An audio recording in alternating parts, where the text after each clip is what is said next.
तो दोस्तों एक्चुअली आज समय आ चुका है जब हम लोग टर्किश राष्ट्रपति रेजेप तैयब एर्दोगान को दिल से धन्यवाद दें, क्योंकि भारत की जो स्ट्रैटेजिक पार्टनरशिप है वो अब काफी ज्यादा बढ़ चुकी है।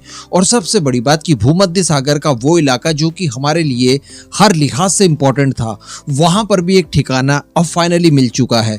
हम लोगों ने आज मॉर्निंग में ही डिस्कस किया था कि प्राइम मिनिस्टर मोदी ग्रीस की विजिट पर जा रहे हैं और वो वहां पर पहुंच गए हैं, जहां पर उनका काफी भव्य तरीके से स्वागत भी किया गया। और इसी के साथ साथ 40 साल का जो इंतजार था ग्रीस का कि कोई भारतीय प्राइम मिनिस्टर ग्रीस की विजिट पर आए, तो वो भी फाइनली उनका इंतजार खत्म हुआ और प्राइम मिनिस्टर मोदी वहां के विजिट पर गए। अब यहाँ पर कई तरह के एजेंडास को लेकर प्राइम मिनिस्टर मोदी गए थे और इनको लेकर हम लोगों ने मॉर्निंग में ही डिस्कस किया था, जिसके ऊपर स्पेशली अगर प्रकाश डाला जाए तो यहाँ पर व्यवसाय जो दोनों देशों के बीच में हो रहा है इसके ऊपर ज्यादा जोर दिया। और मैंने आपको बताया था कि संभवतः यहाँ पर FTA जैसी चीजें निकलकर सामने आ सकती है। वैसे अभी FTA को लेकर कोई डिस्कशन की बात सामने निकलकर नहीं आई है, लेकिन ये जरूर लक्ष्य रखा गया है कि 2030 तक दोनों देशों के बीच में जो बायलैटरल ट्रेड होता है उसे दोगुना करने की आवश्यकता है। जितना आज हो रहा है, एक्चुअली इस समय मुझे याद नहीं आ रहा है, मैं स्क्रीन पर लिख दूंगा, तो उससे 2 गुना तक इसे ले जाने का लक्ष्य इस समय बनाया गया है।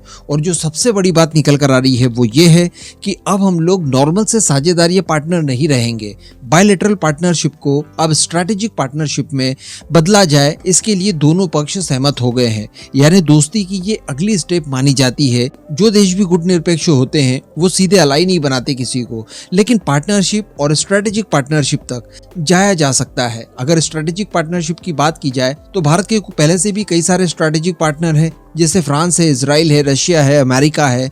तो इन्हीं की कैटेगरी में अब फाइनली ग्रीस का नाम भी लिया जा सकेगा। और जो मॉर्निंग में हम लोगों ने डिस्कस किया था कि जो रिपोर्ट में एजेंडास की बात की गई है, इसमें लगभग सभी तरह के एजेंडा शामिल है। खासकर इसमें व्यवसाय को काफी ज्यादा जोर देकर छापा गया है, लेकिन डिफेंस को लेकर कोई बात नहीं की गई।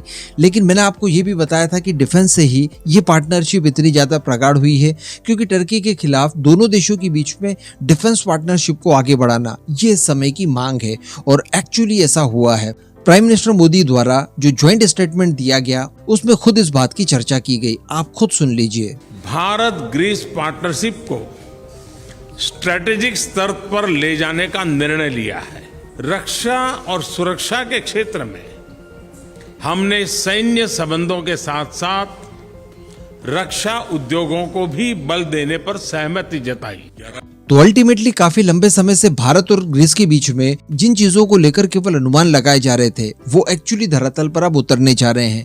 फिर इसमें बड़ी बड़ी डिफेंस डील्स हो, इन फ्यूचर एक दूसरे देशों को मिलिट्री ट्रेनिंग दी जाए, ज्वाइंट एक्सरसाइज की जाए, ज्वाइंट डेवलपमेंट किए जाए डिफेंस के सेक्टर में। इन सभी चीजों को अब पॉसिबल बनाया जा सकेगा। आफ्टर ऑल दोनों देश अब बहुत ही जल्द स्ट्रैटेजिक पार्टनर बन जाएंगे।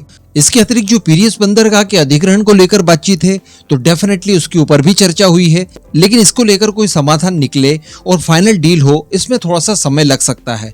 ये काफी बड़ा मामला है। तो यहाँ पर अब हमें काफी ज्यादा संभावनाएं दिखाई दे रही है। जहाँ पर पहले हम लोग केवल ब्रह्मोस NG तक ही सीमित थे, तो वहीं पर अब हम लोग अस्त्रा की भी बात कर सकते हैं, साथ ही रुद्रम एंटी रेडिएशन मिसाइल की बात कर सकते हैं। अन्य कई तरह के भारत के पास महत्वपूर्ण वेपन्स हैं जो कि टर्की के खिलाफ ग्रीस को काफी ज्यादा मदद दे सकते हैं। तो इनके आदान प्रदान लेन देन की बातें यहाँ पर की जा सकती है। और सबसे बड़ी बात कि नेवी के फील्ड में भी ज्वाइंट वेंचर किए जा सकते हैं दोनों देशों के बीच में। इसी के साथ साथ ग्रीस की तरफ से भी प्राइम मिनिस्टर मोदी को सम्मान देते हुए अपने उच्चतम नागरिक सम्मान से सम्मानित किया है। तो ये भी एक बड़ी बात है। अल्टीमेटली ये यात्रा काफी ज्यादा सफल मानी जा सकती है।